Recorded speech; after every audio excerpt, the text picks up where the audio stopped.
dacdii waxaan u malaynayaa wadanka dhanba waxay joogtaa 4 sano xoolaha ugu badan ee dalkan laga dhacay gabadha dhacday iyada waay xildhibaan wax wala macaarada laakiin adigu gabadha waxaad gaadhay gogaradeeda inaad ka siibto heerkaas aad gaadhay laakiin erayadana taabtay waxay ahayd waxay dhacday waa tuugo oo waa dambiile waa kan sacdiya dumarnimo waxaan qabnaa in dumarnimo loogu gafayaan qabnaa inay haween tahay aan qabnaa ka xunahay markoood mar labaad mar saddexaad xildhibaanka inuu aragtideedii meeshuu dhihi lahaa waa saxan tahay ama asagoo dhihi lahaa way qaldan tahay inuu personal attack ku suubiyo sacdiya dumarnimo waxaan qabnaa in dumarnimo loogu gafayaan qabnaa inay haween tahay aan qabnaa haddii haweenka Soomaaliyeed aan nahay maanta fursad ay u heshay sacdiyo inay noqoto hogaanka baarlamaanka nasiibkeeda siiyay dadaalkeedii doorashay ku timid oday ku timid oo siiyay maanta in iyadii loo adeegsado in lagu abuse gareeyo ma aragtay shaqadeedii laakiin erayadana taabtay waxay ahayd waxay dhacday waa tuugo oo waa dambiile waa kan qofka muwaadinka ah lama dhihi karo waa dambiile ilaa ay maxkamad ay ka xukunto waa la eedeyn karaa wadanka hanti dhowr qaran uu leeyahay golihii shacabka dhexdiisa gabar Soomaaliyeed loogu gafo sharciyana ma haboona oo mas'uul waliba gudoomiye ku-xigeenka koowaad ah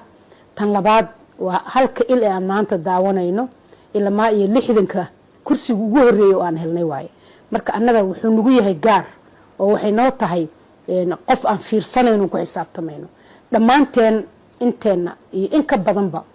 waxaan isla garanay arrinkan inaan ka hadalno oo aan u dirno runtii fariin culus inaan ka xunahayna aan muujino gudoomiye Sacdiyana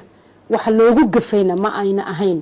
ama deegaan laga soo doortay ama hayb ama qabiil qof ayada ay wadaagaan ma ayna ahayn waxay ahayd ciidamada Soomaaliyeed iyo macaawisleyda in lacag loo jaro saaxiibkeena waxa leeyahay xildhibaanka walaalka iyo jaalahaya ee aan baarlamaanka wada fadhino xildhibaan wax wala macaarada laakiin adigu gabadha waxaad gaadhay gogaradeeda inaad ka siibto heerkaas aad gaadhay adoo waliba meel kala yimid oo Sacdiya yaqaan waxay tahay waxay gasho waxay guddo oo aad walaalatihiin oo Mareykanka wada timaadeen baad haddana xasuusan weyday qadarintii gabadh Soomaaliyeed kugu lahayd hooyaa ku dhashay gabadh baa ku dhaxday gabadh baad dhashay in aad maxadana flagaada inta la gaarsiiso qof muwaadina oo Soomaaliyeed oo haweena oo aad ku sheegto tuug xidhma horta waxaan kaaga fadhinaa hadduu Ilaahay yiraahdo maanta baarlamaanka iyaga 2 week baa cibaadooyinka la noo fasaxay maadaama xajkii uu jiro maantana ay bilaabantay bishii Carafa oo dadka inta badan Soomaaliya khayrkeedii fadligeeda Ilaahay hayna siiyo waxaan leenahay walaalkayo maalinta la soo noqdo 2 kuba midxaad leeyahay laga waayay cadayntii gudoomiyaha inaad dhexkay hor keento baarlamaanka federaalka Soomaaliya tuuganimada iyo waxay xaday iyo waxay cuntay inaad noo soo sheegtaa laga rabaa ragga Soomaaliyeed waxay burburiyaan iyo waxay cunaan iyo waxay qaataan midnaba lama sheego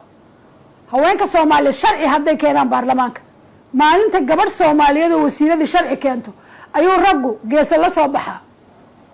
maalinta gabadh Soomaaliyeed gaf samayso ay dad badan soo hadlaan oo yiraahdaan waxa laba sheega dadka inta kale war haweenku waa garabkiina ka dayna gadaash